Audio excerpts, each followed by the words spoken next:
ہر سال کے شوال کے 6 روزے رکھنے کا ثواب عمر بھر کے روزے رکھنے کے برابر ہے۔ عن ابی ایوب الانصاری رضی اللہ عنہ ان رسول اللہ صلی اللہ علیہ وسلم قال من صام رمضان ثم اتبعه بست من شوال فكأنما صام الدهر رواہ مسلم و ابو داود والنسائی والترمذی وابن ماجہ۔ حضرت ابو ایوب انصاری رضی اللہ عنہ سے روایت ہے کہ رسول اللہ صلی اللہ علیہ وسلم نے فرمایا، جو شخص رمضان کے روزے رکھ کر ہر سال شوال میں بھی 6 روزے رکھے اسے عمر بھر کے روزوں کا ثواب ملتا ہے۔ اسے مسلم، ابو داؤد، نسائی، ترمذی اور ابن ماجہ نے روایت کیا ہے۔ اب انہوں نے نیچے کچھ کیلکولیشن کی ہے کہ 30 روزے اور 6 روزے کل 36 روزے یعنی 36 روزے بنتے ہیں۔ ہر روزے کا ثواب 10 کے برابر ہے، کیونکہ قرآن پاک میں آتا ہے من جاء بالحسنۃ فلہ 10 امثالھا، جو ایک نیکی لایا اس کے لیے 10 کا ثواب ہے۔ تو اس طرح اگر ہر سال کے رمضان کے بعد باقاعدگی سے شوال کے 6 روزے رکھے جائیں تو عمر بھر کے روزوں کا ثواب ہو جائے گا، یعنی سال کے پھر 360 دن بن جائیں گے۔ اور آپ کو یہ تو معلوم ہے کہ ہجری کیلنڈر میں سال شمسی کیلنڈر کے مقابلے میں 10 دن کم ہوتا ہے۔ باقاعدگی سے ایام 20 جو ہے روشن راتیں، چاند کی 13، 14 اور 15 تاریخ کے روزے رکھنے سے عمر بھر کے روزوں کا ثواب ملتا ہے۔ عن ابی قتادہ رضی اللہ عنہ قال قال رسول اللہ صلی اللہ علیہ وسلم 3 من كل شهر ورمضان الى رمضان فهذا صيام الدهر كله رواہ مسلم۔ حضرت ابو قتادہ رضی اللہ عنہ کہتے ہیں رسول اللہ صلی اللہ علیہ وسلم نے فرمایا، ایک رمضان سے دوسرے رمضان کے درمیانی عرصے میں ہر ماہ 3 دن ایام 20 کے روزے رکھنا عمر بھر روزے رکھنے کے برابر ہے۔ اسے مسلم نے روایت کیا ہے۔ اور اس میں بھی آپ دیکھیے کہ ہر مہینے اگر روزے رکھے جائیں تو سال میں 12 مہینے ہوتے ہیں اور کل کتنے روزے ہو جائیں گے؟ 36 روزے ہو جائیں گے، اور ہر روزہ پھر 10 کے برابر، تو اس طرح 360۔ تو گویا ایک انسان ساری زندگی ہی روزے سے ہے۔ سفر میں نفلی روزہ رکھنا جائز ہے۔ ان حمزہ ابن عمرو الاسلمی رضی اللہ عنہ انہ سأل رسول اللہ صلی اللہ علیہ وسلم اصوم فی السفر قال ان شئت فصم وان شئت فافطر رواہ النسائی۔ حضرت حمزہ بن عمرو اسلمی رضی اللہ عنہ سے روایت ہے کہ انہوں نے رسول اللہ صلی اللہ علیہ وسلم سے پوچھا، کیا میں سفر میں روزہ رکھوں؟ آپ نے فرمایا، اگر چاہو تو رکھو، چاہو تو نہ رکھو۔ اسے نسائی نے روایت کیا ہے۔ یہ سوال بہت سے لوگوں کا ہوتا ہے، کیا رکھ سکتے ہیں؟ اگر رکھ سکتے تو رکھ لو، اگر نہیں رکھ سکتے نہ رکھو۔ جہاد یا حج کے سفر میں روزہ رکھنے والے کو اللہ تعالیٰ 70 سال کی مسافت کے برابر جہنم سے دور کر دیتے ہیں۔ یعنی اس میں یہ جو فی سبیل اللہ ہے، اس میں انہوں نے اسے اللہ کے راستے میں، یعنی اللہ کے راستے میں جو سفر ہو اس سفر میں روزے رکھنے سے تعبیر کیا ہے۔ تو طالب علم بھی کس میں ہوتا ہے؟ فی سبیل اللہ ہوتا ہے۔ وہ حدیث آپ نے پڑھی ہوگی، جو علم حاصل کرنے کے لیے نکلے وہ اللہ کے راستے میں ہوتا ہے یہاں تک کہ وہ واپس پلٹ جائے۔ یعنی جب تک آپ گھر جاتے ہیں تو گھر سے نکلنے سے لے کر گھر تک کا سارا وقت کیا وقت ہے؟ فی سبیل اللہ، ظاہر اللہ کی خاطر آپ نکلیں۔ اور ساتھ اگر روزہ بھی ہو تو یہ روزہ پھر کئی گنا زیادہ اجر و ثواب کا باعث بن جاتا ہے، کیونکہ گھر میں رہ کے انسان کے لیے سہولت ہوتی ہے۔ اگر آپ تھکے ہوئے آپ لیٹ جائیں، آپ کم کام کر لیں، لیکن جب آپ کسی خاص مشن پہ نکلتے ہیں، پڑھنے نکلے، پڑھانے نکلے، یا کوئی اور کام اس طرح کا، جیسے یہ حج کے سفر انہوں نے کیا ہے، یہ بھی فی سبیل اللہ سفر شمار ہوتا ہے۔ تو ایسے میں انسان اگر ساتھ روزے میں بھی ہو تو اس کا اجر و ثواب کئی گنا زیادہ ہوتا ہے۔ سوموار اور جمعرات کا روزہ رکھنا رسول اکرم صلی اللہ علیہ وسلم کو پسند تھا۔ عن ابی ہریرہ رضی اللہ عنہ قال قال رسول اللہ صلی اللہ علیہ وسلم تعرض الاعمال یوم الاثنین والخمیس فاحب ان یعرض عملی وانا صائم رواہ الترمذی۔ حضرت ابو ہریرہ رضی اللہ عنہ کہتے ہیں رسول اللہ صلی اللہ علیہ وسلم نے فرمایا، سوموار اور جمعرات کو لوگوں کے اعمال اللہ کے حضور پیش کیے جاتے ہیں، میں چاہتا ہوں کہ جب میرے اعمال اللہ کے ہاں پیش کیے جائیں تو میں اس وقت روزے سے ہوں۔ اسے ترمذی نے روایت کیا۔ یوم عرفہ 9 ذی الحجہ کا ایک روزہ، ایک گزشتہ اور ایک آئندہ یعنی 2 سال کے صغیرہ گناہوں کا کفارہ ہے، جبکہ یوم عاشورہ 10 محرم کا روزہ گزشتہ 1 سال کے صغیرہ گناہوں کا کفارہ ہے۔ عن ابی قتادہ رضی اللہ عنہ أن النبي صلى الله عليه وسلم قال صيام يوم عرفة أحتسب على الله أن يكفر السنة التي قبله والسنة التي بعده وصيام يوم عاشوراء أحتسب على الله أن يكفر السنة التي قبله رواہ مسلم۔ حضرت ابو قتادہ رضی اللہ عنہ کہتے ہیں رسول اللہ صلی اللہ علیہ وسلم نے فرمایا میں اللہ تعالیٰ سے امید رکھتا ہوں کہ یوم عرفہ کے روزے کے بدلے میں اللہ تعالیٰ ایک گزشتہ اور ایک آئندہ سال کے گناہ معاف فرمائیں گے، اور یوم عاشورہ کے روزہ کے بدلے میں گزشتہ ایک سال کے گناہ معاف فرمائیں گے۔ اسے مسلم نے روایت کیا ہے۔ صرف 10 محرم کا روزہ رکھنا مکروہ ہے۔ رسول اکرم صلی اللہ علیہ وسلم شعبان کے مہینے میں باقی سب مہینوں سے زیادہ روزے رکھتے تھے۔ عن عائشہ رضی اللہ عنہا انہا قالت ما رأیت رسول اللہ صلی اللہ علیہ وسلم استکمل صیام شہر الا رمضان وما رأیتہ فی شہر اکثر منہ صیاما فی شعبان متفق علیہ۔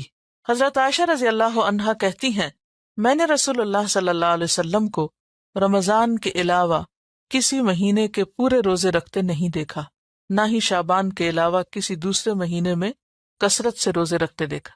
یعنی رمضان تو پورا، اور اس کے بعد سب سے زیادہ شعبان میں، اور اس کے بعد شوال میں 6، اور اس کے بعد ہر مہینے کے 3 یا پھر ہر ہفتے کے 2 روزے، سوموار اور جمعرات کا، اور اسی طرح عاشورہ کا روزہ، اس کے ساتھ ایک اور ملا کے پہلے یا بعد میں، اور یوم عرفہ کا روزہ۔ لیکن 15 شعبان کو خاص طور پر روزہ رکھنا یہ درست نہیں۔ اس کے بارے میں جو بھی احادیث ہیں وہ ضعیف ہیں۔ صحیح حدیث سے جو چیز ثابت ہے وہ یہ ہے کہ آپ سارے مہینے میں ہی یعنی کثرت سے روزے رکھتے تھے۔ نفلی روزہ رکھنے میں ایک دن چھوڑ کر دوسرے دن روزہ رکھنے کا طریقہ سب سے افضل ہے۔ عن عبداللہ ابن عمرو رضی اللہ عنہ ان رسول اللہ صلی اللہ علیہ وسلم قال صم فی کل شہر 3 ایام قلت انی اقوى من ذلك فلم يزل يرفعني حتى قال صم يوما وافطر يوما فانه افضل الصيام وهو صوم اخی داؤد علیہ السلام متفق علیہ۔ حضرت عبداللہ بن عمرو رضی اللہ عنہ سے روایت ہے کہ رسول اللہ صلی اللہ علیہ وسلم نے فرمایا ہر ماہ 3 دن کے روزے رکھو، یعنی ایام 20 کے۔ میں نے عرض کیا مجھ میں اس سے زیادہ طاقت ہے۔ رسول اللہ صلی اللہ علیہ وسلم برابر مجھ سے روزے کم کراتے رہے، حتیٰ کہ آپ نے فرمایا ایک دن روزہ رکھو اور ایک دن چھوڑ دو، یہ افضل ترین روزے ہیں۔ میرے بھائی داؤد علیہ السلام کا یہی طریقہ تھا۔ اسے بخاری اور مسلم نے روایت کیا ہے۔ آپ نے داؤد علیہ السلام کو اپنا بھائی کس اعتبار سے کہا؟ نسب میں نہیں بلکہ دین میں اور نبوت میں۔ محرم کے مہینے میں روزہ رکھنے کی فضیلت۔ عن ابی ہریرہ رضی اللہ عنہ قال قال رسول اللہ صلی اللہ علیہ وسلم افضل الصیام بعد رمضان شہر اللہ المحرم وافضل الصلاة بعد الفریضۃ صلاة اللیل رواہ مسلم۔ حضرت ابو ہریرہ رضی اللہ عنہ روایت کرتے ہیں رسول اللہ صلی اللہ علیہ وسلم نے فرمایا رمضان کے بعد سب سے افضل روزے محرم کے روزے ہیں جو اللہ کا مہینہ ہے، اور فرض نماز کے بعد سب سے افضل نماز تہجد کی نماز ہے جسے صلاۃ اللیل کہتے ہیں۔ اسے مسلم نے روایت کیا ہے۔ سوموار کے روزے کی فضیلت۔ عن ابی قتادہ رضی اللہ عنہ قال سئل رسول اللہ صلی اللہ علیہ وسلم عن صوم الاثنین فقال فیہ ولدت وفیہ انزل علی رواہ مسلم۔ حضرت ابو قتادہ رضی اللہ عنہ کہتے ہیں رسول اللہ صلی اللہ علیہ وسلم سے سوموار کے روزے کے بارے میں سوال کیا گیا تو آپ نے فرمایا اس دن میں پیدا کیا گیا اور اسی دن مجھ پر قرآن نازل ہونا شروع ہوا۔ اسے مسلم نے روایت کیا ہے۔ ذی الحجہ کے پہلے 9 روزے رکھنا مستحب ہے۔ ذی الحج کے مہینے میں جو پہلے 9 دن ہے، کیونکہ 10ویں تاریخ کو تو عید ہوتی ہے، کیونکہ وہ دن بہت افضل ایام ہیں، یعنی ان دنوں میں کوئی بھی نیک عمل کرنا بہت زیادہ اجر و ثواب کا باعث ہے۔ ہر ماہ کوئی سے 3 روزے رکھنا مستحب ہے۔ ہر ماہ کے پہلے سوموار اور پہلی دونوں جمعراتوں کے روزے رکھنا بھی آپ صلی اللہ علیہ وسلم کا معمول تھا۔ یعنی اس میں آپ دیکھیے کہ مختلف طرح کے آپ کے پاس آپشنز ہیں۔ عن بعض ازواج النبی صلی اللہ علیہ وسلم ان رسول اللہ صلی اللہ علیہ وسلم کان یصوم 9 من ذی الحجہ ویوم عاشورہ و3 ایام من کل شہر اول 2 من الشہر وخمیسین رواہ النسائی۔ نبی اکرم صلی اللہ علیہ وسلم کی کسی زوجہ محترمہ سے روایت ہے کہ رسول اکرم صلی اللہ علیہ وسلم ذی الحجہ کے پہلے 9 روزے اور عاشورہ کا روزہ رکھتے، نیز ہر ماہ میں 3 روزے رکھا کرتے، ایک روزہ ہر ماہ کے پہلے سوموار کو اور ہر ماہ کی پہلی 2 جمعرات کو۔ تو اس سے پتہ چلتا ہے کہ یا تو 3 ایام 20 کے روزے رکھ سکتے ہیں، یا یہ ہے کہ آپ ہر ہجری مہینے کے، دوسرے نہیں، ہجری مہینے کے پہلے سوموار اور پھر پہلے 2 جمعرات، اس طرح بھی 3 پورے کر سکتے ہیں۔ کیونکہ بعض اوقات ایسا ہوتا ہے نا کہ ان 3 دنوں میں آپ کو نماز نہیں پڑھنی، روزہ نہیں رکھنا، تو اس کے پھر آلٹرنیٹ کے طور پر یہ دوسرا طریقہ بھی اختیار کیا جا سکتا ہے۔ ویسے تو نفلی روزہ کبھی بھی آپ رکھ سکتے ہیں۔ نفلی روزے کی نیت دن میں زوال سے پہلے کسی وقت بھی کی جا سکتی ہے، یعنی اگر آپ نے کچھ کھایا پیا نہیں صبح سے تو ظہر سے پہلے آپ اس کی نیت کر سکتے ہیں۔ نفلی روزے کی قضا واجب نہیں، اسی طرح آپ کسی بھی وقت اس کو کھول سکتے ہیں دن میں اگر وہ بھاری ہو رہا ہو پر، اور اس کی قضا بھی پھر بعد میں نہیں دینا ہوگی۔ نفلی عبادت میں اعتدال اور میانہ روی افضل ہے۔ صیام 40 مسلسل 40 روزوں کا چلہ سنت رسول صلی اللہ علیہ وسلم سے ثابت نہیں، یعنی بعض لوگ 40 دن کے روزے رکھتے ہیں تو اس کی کوئی حقیقت نہیں۔ زیادہ افضل عمل وہ ہوتا ہے جس میں ہمیں دلیل مل جائے اور جو نبی صلی اللہ علیہ وسلم کا طریقہ ہو۔ الصیام الممنوع والمکروہ، ممنوع اور مکروہ روزے۔ عید الفطر اور عید الاضحیٰ کے روزے رکھنا منع ہے۔ عن ابی عبید رضی اللہ عنہ قال شہدت العید مع عمر بن الخطاب رضی اللہ عنہ فقال هذان یومان نہى رسول اللہ صلی اللہ علیہ وسلم عن صیامہما یوم فطرکم من صیامکم والیوم الآخر تأکلون فیہ من نسککم، رواہ البخاری۔ حضرت ابو عبید رضی اللہ عنہ کہتے ہیں میں نے عمر بن خطاب کے ساتھ نماز عید ادا کی۔ حضرت عمر نے کہا ان 2 دنوں کے روزے رکھنے سے نبی اکرم صلی اللہ علیہ وسلم نے منع فرمایا ہے۔ پہلا دن جب تم اپنے روزے ختم کرو، دوسرا دن جب تم قربانی کا گوشت کھاتے ہو۔ اسے بخاری نے روایت کیا ہے۔ روزے ختم کرو سے مراد عید الفطر ہے، اور قربانی کا گوشت عید الاضحیٰ میں کھایا جاتا ہے۔ صرف جمعہ کے دن کا روزہ رکھنا مکروہ ہے۔ اگر کوئی شخص اپنے معمول کے مطابق جمعہ کو روزہ رکھے تو جائز ہے۔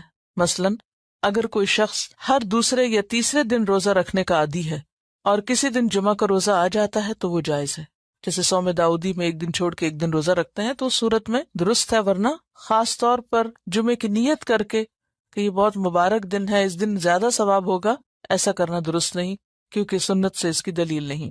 عن ابی ہریرہ عن النبی صلی اللہ علیہ وسلم قال لا تختصوا لیلۃ الجمعۃ بقیام من بین اللیالی ولا تخصوا یوم الجمعۃ بصیام من بین الایام الا ان یکون فی صوم یصومہ احدکم، رواہ مسلم۔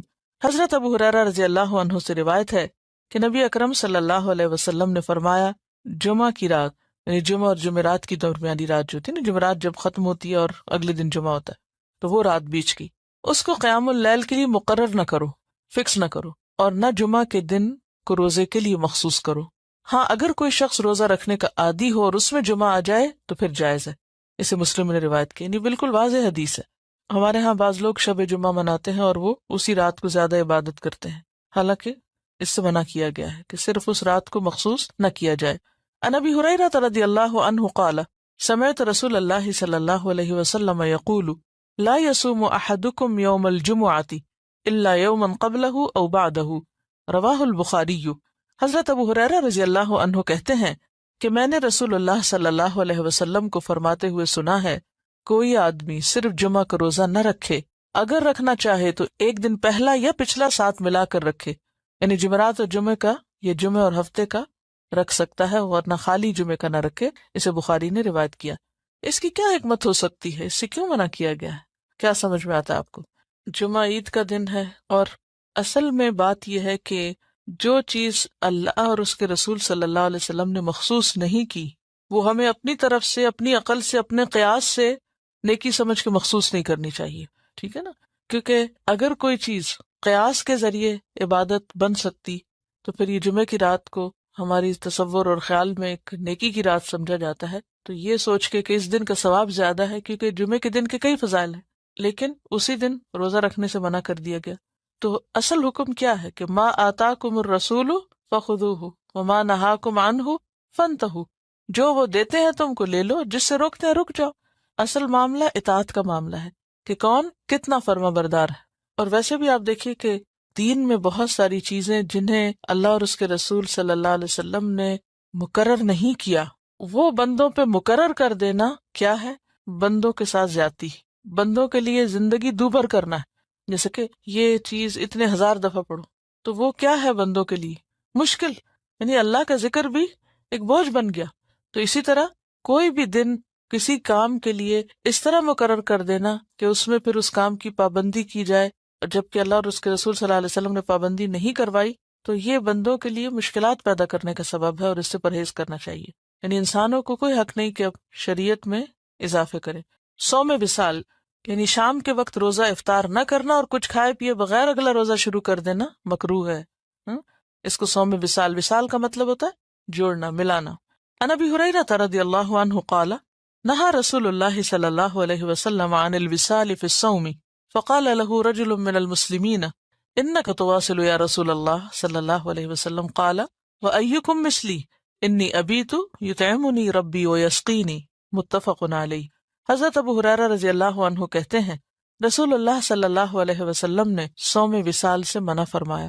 تو ایک آدمی نے عرض کیا، یا رسول اللہ صلی اللہ علیہ وسلم، آپ تو صوم وصال رکھتے ہیں۔ آپ نے فرمایا، تم میں مجھ جیسا کون ہے؟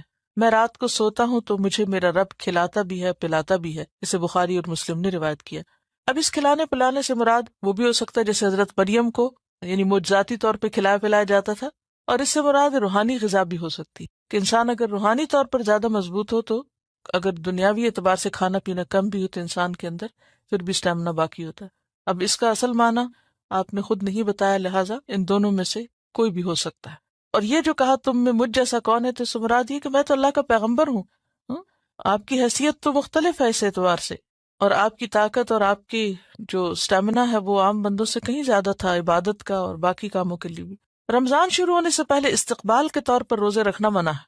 اگر کوئی شخص اپنے گزشتہ معمول کے مطابق روزے رکھتا چلا آ رہا ہے اور وہ دن اتفاقاً رمضان سے 1 یا 2 روز پہلے آ گیا تو کوئی حرج نہیں۔ عن ابی ہریرہ رضی اللہ عنہ قال قال رسول اللہ صلی اللہ علیہ وسلم لا يتقدمن احدكم رمضان بصوم يوم او يومين الا ان يكون رجل كان يصوم صوما فليصم ذلك اليوم متفق علیہ۔ حضرت ابو ہریرہ رضی اللہ عنہ کہتے ہیں رسول اللہ صلی اللہ علیہ وسلم نے فرمایا، رمضان سے 1 یا 2 دن پہلے کوئی آدمی روزہ نہ رکھے، البتہ وہ شخص جو اپنے معمول کے مطابق روزہ رکھتا آ رہا وہ رکھ سکتا ہے۔ اسی طرح شک کا روزہ رکھنا بھی منع ہے کہ کوئی شخص 1 دن پہلے صرف اس لیے روزہ رکھ لے کہ کیا پتا چاند کہیں نظر آ گیا ہو تو میرا کہیں روزہ رہ نہ جائے، یعنی یا تو چاند دیکھو یا پھر 30 دن مکمل کر لو اگر بادل وغیرہ ہوں۔ مسلسل روزے رکھنا بھی منع ہے۔ عن عبداللہ بن عمرو بن العاص رضی اللہ عنہما قال قال رسول اللہ صلی اللہ علیہ وسلم یا عبداللہ الم اخبر انک تصوم النہار وتقوم اللیل فقلت بلا یا رسول اللہ قال فلا تفعل صم وافطر قم ونم فإن لجسدك عليك حقا وإن لعينك عليك حقا وإن لزوجك عليك حقا وإن لزورك عليك حقا لا صام من صام الدهر متفق علیہ۔ حضرت عبداللہ ابن عمرو ابن عاص رضی اللہ عنہ کہتے ہیں رسول اللہ صلی اللہ علیہ وسلم نے مجھے فرمایا، اے عبداللہ، مجھے خبر ملی ہے کہ تم ہمیشہ دن کو روزہ رکھتے ہو اور رات کو قیام کرتے ہو۔ میں نے عرض کیا، ہاں یا رسول اللہ صلی اللہ علیہ وسلم، میں ایسا ہی کرتا ہوں۔ آپ صلی اللہ علیہ وسلم نے فرمایا، ایسا مت کرو، روزہ رکھو بھی اور چھوڑ بھی دو، رات کو قیام بھی کرو اور آرام بھی کرو۔ تمہارے جسم کا تم پر حق ہے، تمہاری آنکھ کا تم پہ حق ہے، یعنی سونا بھی چاہیے، تمہاری بیوی کا تم پر حق ہے، تمہارے مہمان کا تم پر حق ہے۔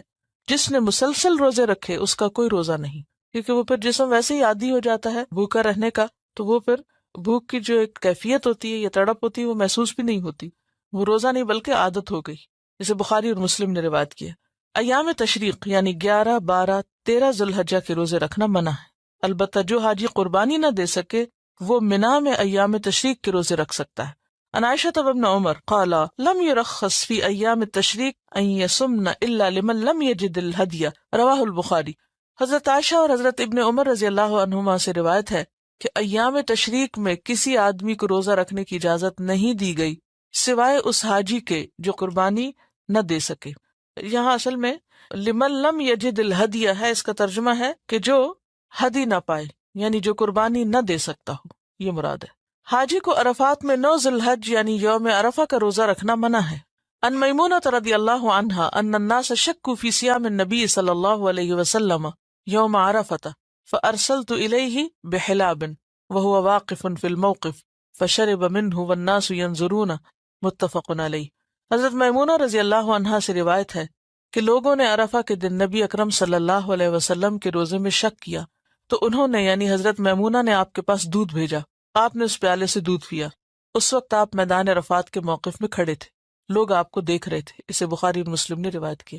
تو معلوم کرنے کا یہ کتنا اچھا طریقہ ہے، بجائے اس کے کہ کسی کو کہلوا کے بھیج دیں کہ اچھا جا کے پوچھ کے کہ آپ کا روزہ ہے یا نہیں، انہوں نے دودھ بھیج دیا کہ اگر آپ پی لیں گے تو پتہ چل جائے گا کہ روزہ نہیں ہے۔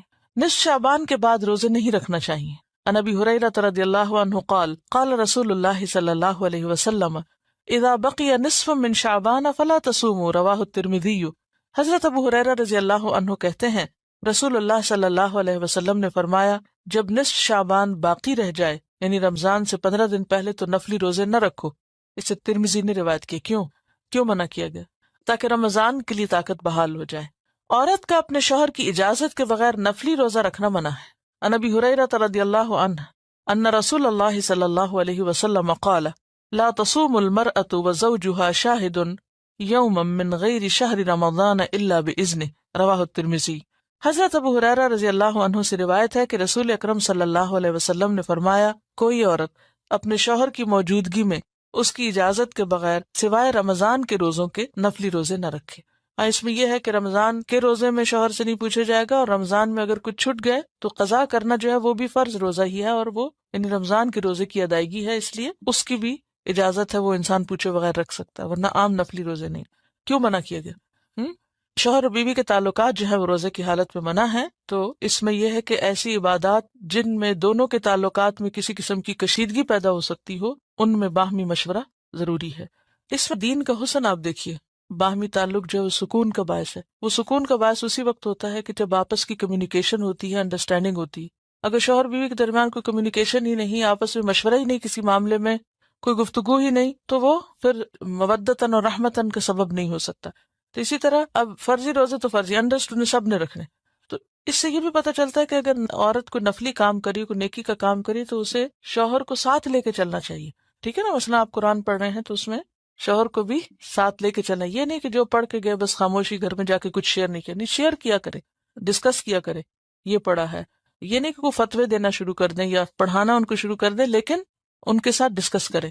ان کے سوال یہ تھا کہ کیا شوہر بیوی کی اجازت کے بغیر روزہ رکھ سکتا ہے؟ تو اس میں آپ دیکھیں پیچھے حضرت عمرو بن العاص جب آپ صلی اللہ علیہ وسلم نے جب کثرت سے نفلی روزے رکھتے تھے تو انہوں نے کیا کہا کہ تمہاری بیوی کا بھی تم پر حق ہے۔ تو اس سے کیا پتہ چلتا ہے کہ اگرچہ یہ نہیں کہا کہ اجازت، بات اصل میں میوچل انڈرسٹینڈنگ کی، کہ دونوں ایک دوسرے کی ضروریات کا اور ایک دوسرے کے جذبات کا خیال رکھیں۔ صرف عاشورہ 10 محرم کا روزہ رکھنا مکروہ ہے۔ 9 اور 10 محرم یا 10 اور 11 محرم 2 دن کے روزے رکھنے چاہیے۔ ان عبداللہ ابن عباس رضی اللہ عنہما یقول حین صام رسول اللہ صلی اللہ علیہ وسلم یوم عاشوراء وامر بصیامہ قالوا یا رسول اللہ صلی اللہ علیہ وسلم انہ یوم تعظمہ الیہود والنصارى فقال رسول اللہ صلی اللہ علیہ وسلم فإذا كان العام المقبل إن شاء الله صمنا اليوم التاسع قال فلم يأت العام المقبل حتى توفي رسول اللہ صلی اللہ علیہ وسلم، رواہ مسلم۔ حضرت عبداللہ بن عباس رضی اللہ عنہ فرماتے ہیں رسول اللہ صلی اللہ علیہ وسلم نے عاشورہ 10 محرم کا روزہ رکھا اور لوگوں کو بھی رکھنے کا حکم دیا۔ لوگوں نے عرض کیا یا رسول اللہ صلی اللہ علیہ وسلم 10 محرم تو یہود و نصارہ کے نزدیک بڑی عظمت کا دن ہے۔ آپ نے فرمایا اچھا، آئندہ سال ہم انشاءاللہ 10 محرم کے ساتھ 9 محرم کا روزہ بھی رکھیں گے۔ لیکن آئندہ سال آنے سے پہلے ہی رسول اللہ صلی اللہ علیہ وسلم اس دنیا سے رخصت ہو گئے۔ اسے مسلم نے روایت کیا۔ یوم عاشورہ 10 محرم کی فضیلت کی وجہ یہ ہے کہ جب رسول اکرم صلی اللہ علیہ وسلم مدینہ منورہ تشریف لائے تو یہودی 10 محرم کا روزہ رکھتے تھے۔ ان سے وجہ پوچھی گئی تو انہوں نے کہا اس روز اللہ تعالیٰ نے موسیٰ علیہ السلام کو فرعون پہ غلبہ عطا کیا تھا، لہٰذا ہم شکرانے کے طور پر اس دن کا روزہ رکھتے ہیں۔ رسول اللہ صلی اللہ علیہ وسلم کو یہ بات معلوم ہوئی تو آپ نے فرمایا یہودیوں کی نسبت ہم موسیٰ علیہ السلام کے زیادہ قریب ہیں، اور مسلمانوں کو اس دن کا روزہ رکھنے کا حکم دیا۔ مگر جب رمضان کے روزے فرض کیے گئے تب آپ صلی اللہ علیہ وسلم نے فرمایا اب جو چاہے 10 محرم کا روزہ رکھے، جو نہ چاہے نہ رکھے۔ اسے مسلم نے روایت کیا ہے۔ صرف ہفتے کے دن کا روزہ رکھنا ممنوع ہے۔ ان عبداللہ ابن بسر ان اخت السماء رضی اللہ عنہا ان رسول اللہ صلی اللہ علیہ وسلم قال لا تصوموا يوم السبت الا فيما افترض عليكم فان لم يجد احدكم الا عود عنبة او لحاء شجرة فليمزغها رواہ ابن خزیمہ۔ حضرت عبداللہ بن بسر اپنی بہن سما سے روایت کرتے ہیں کہ رسول اللہ صلی اللہ علیہ وسلم نے یہ فرمایا کہ ہفتے کا روزہ سوائے فرض روزے کے نہ رکھو، اگر کھانے کو اور کوئی چیز نہ ملے تو انگور کی لکڑی یا درخت کی چھال ہی چبا لو، یعنی کچھ نہ کچھ ضرور چکھو۔ ہفتہ چونکہ اہل کتاب کی عید کا دن تھا، سبت، لہٰذا آپ صلی اللہ علیہ وسلم نے ہفتے کے ساتھ جمعہ یا اتوار کے دن کا روزہ ملا کر رکھنے کا حکم دیا۔